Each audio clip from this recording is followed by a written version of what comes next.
I'm going to set a trap. He splashed water on his face. You might as well learn how if you're going to provide for yourselves on your trek home. Carefully, methodically, the man began to shave with a knife. You interested in coming? Yes, very. Just a moment, then. When he was finished, the explorer strode out, heading to where the forest grew thick. Don't lag, he called.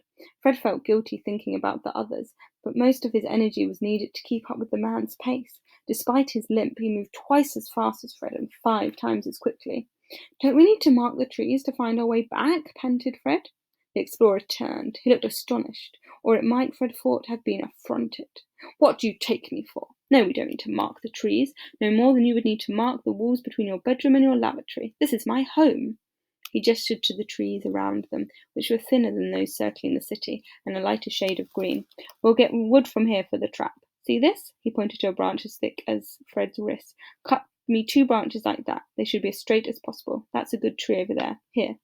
He handed Fred the machete and began stripping away a thin vine of leaves. But only cut what you need. Don't hoard. Leave enough so that the tree can replenish itself. The greatest threat to living thing is man, which is not a fort to make one proud. He waved a hand to encompass the close glowing trees, the boundless green spreading leaves. It is humans who bring about the end of all this. You understand? The city and the trees that disguise it from the land and sky. It needs protecting. Protecting from us, though, said Fred.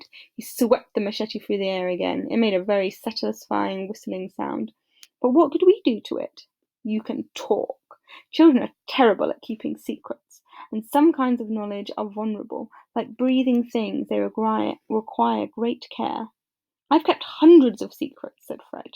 But as he turned towards the trees, he wondered if that was true. He had never had a secret so valuable. Boy, careful! Hold it with the blade facing away from you. Cutting yourself with a machete would be extremely bad. Whatever our differences of opinion, I've no wish to see you open a blood vessel.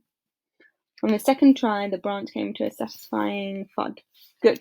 Are you watching? I don't expect to have to show you twice. The explorer selected a springy sapling tree, 4 feet tall, its trunk barely thicker than Fred's thumb. Tie the rope around the tip of the sapling. The end needs to be a noose, a loop knot. We're building a spring snare. Fumbling, Fred followed the man's instructions. He had practiced knot tying in his bedroom under the covers late at night in the forbidden small hours. The explorer nodded approval, and Fred felt a surge of pride prickle in his fingers. The slightest movement will make the green branch spring free. So an animal puts its foot in the noose, the sapling springs up, and the slip knot tightens, and you have dinner. What is it for? Asked Fred, examining it from every angle. What does it catch? Come on, said the explorer. Let's go. I have other things to do. It's for whatever crawls into it. Rats, armadillos. You eat rats? Of course I do, if I have to. I've eaten many things over the years I've not precisely enjoyed, but have appreciated nonetheless. Snails, spiders. Spiders? Certain spiders are remarkably delicious. I could help you find them. But I have no desire to help you unless you swear to keep silent about this place. Fred bit his lips together. No? You would prefer to align yourself with the men who loot from this land and its history? Fred's stomach contracted. He said nothing. With great care, the explorer detached a branch covered in berries from a tree and threw it to Fred, who caught it, realizing a second too late that the branch was covered in thorns. He said words his schools did not allow him to say. The explorer arched his left eyebrow a quarter-inch. Fred instantly stopped swearing. Make sure the small one, the one with the leaking nose, eats some. He's too thin. Fred bent to put the largest berry in his mouth. The juice burst on his tongue. It was absolutely hideous. He wanted to spit it out, but he had a feeling the explorer wouldn't approve. He swallowed it. Tastes of petrels and badgers.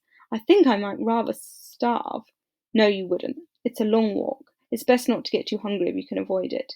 If you get hungry enough, you'll start to think your bad ideas are good ideas. And he strode back through the trees, leaving Fred to run, jumping over roots and anthills to keep a pace with him.